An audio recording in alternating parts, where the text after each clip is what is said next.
주님께서 여러분과 함께 또한 사제와 함께 요한이 전한 거룩한 복음입니다. 주님 영광 받으소서. 그때 예수님께서는 올리브 산으로 가셨다. 이른 아침에 예수님께서 다시 성전에 가시니 온 백성이 그분께 모여들었다. 그래서 그분께서는 앉으셔서 그들을 가르치셨다.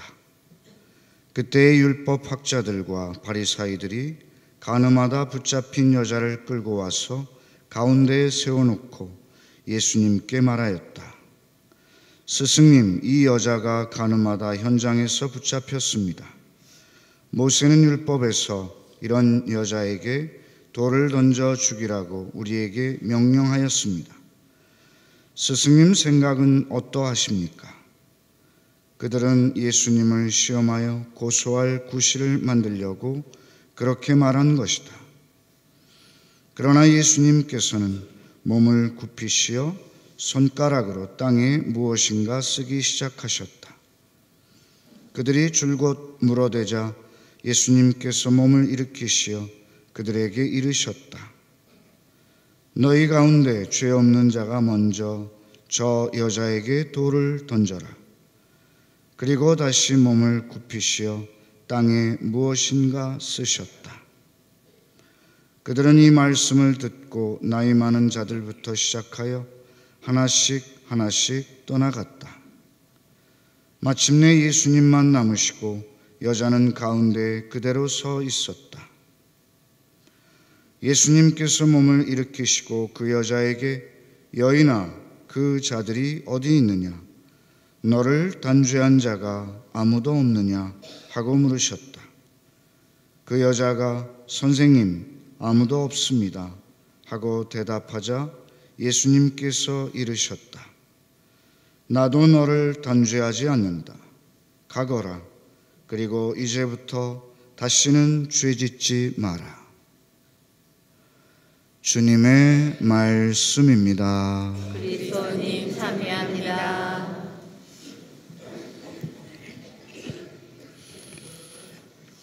참 예수님. 참 예수님. 네, 여러분 안녕하십니까? 안녕하세요.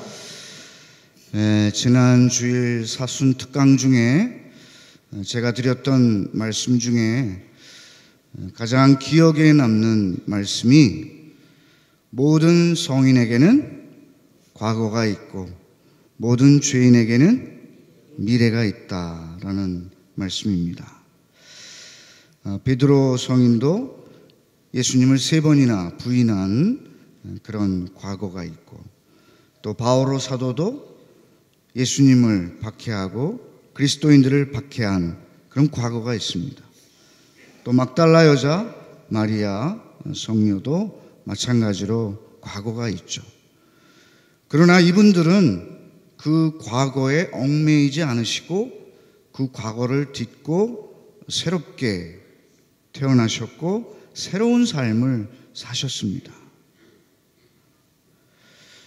우리 모두가 지난 주일에 사순 특강 중에 하느님께서 얼마나 자비로우신 분인지를 깨닫게 되었습니다.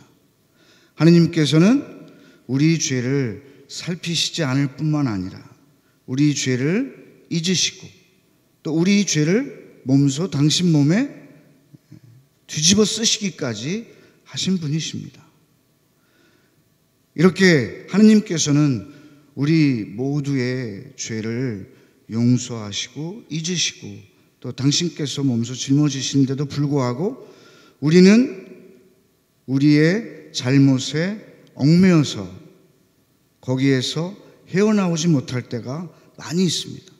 하느님께서는 이미 용서하셨는데도 불구하고 나는 나 자신을 용서하지 못하는 것이죠.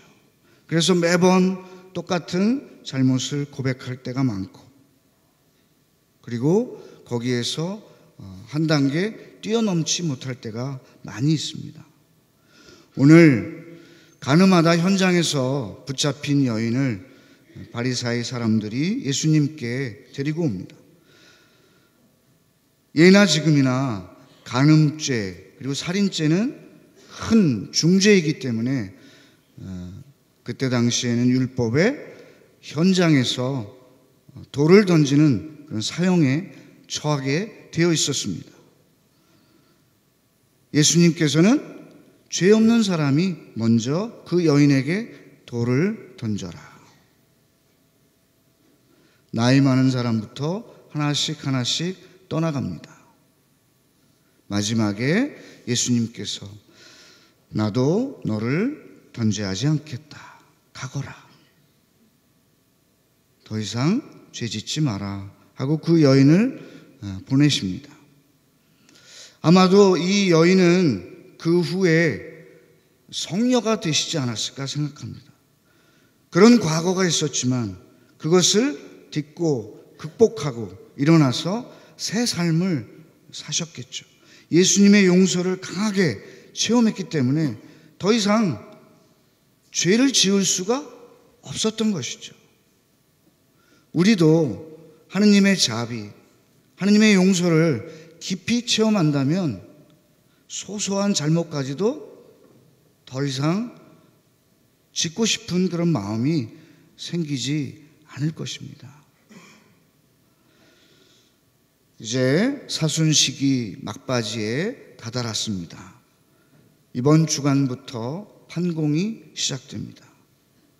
여러분들께서는 이제 판공성사표를 받으셨고 성사를 보시겠죠.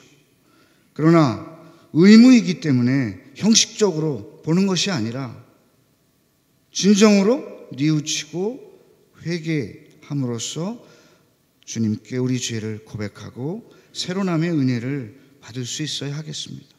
하느님께서는 이미 우리가 고해성사를 보러 오기 이전에 우리의 모든 죄를 용서해 주시고 벌써 잊으셨습니다. 그런데 우리는 이걸 어떻게 고백하지? 라고 두려움에 떨면서 고백하기를 주저주저합니다. 그러나 그 죄를 하느님께 진심으로 뉘우치며 고백했을 때 우리는 새롭게 태어나는 하느님의 사랑을 느낄 수 있을 것입니다. 여러분 모두 판공성사에 기쁜 마음으로 임하셔서 거룩한 부활을 잘 준비하시기 바랍니다.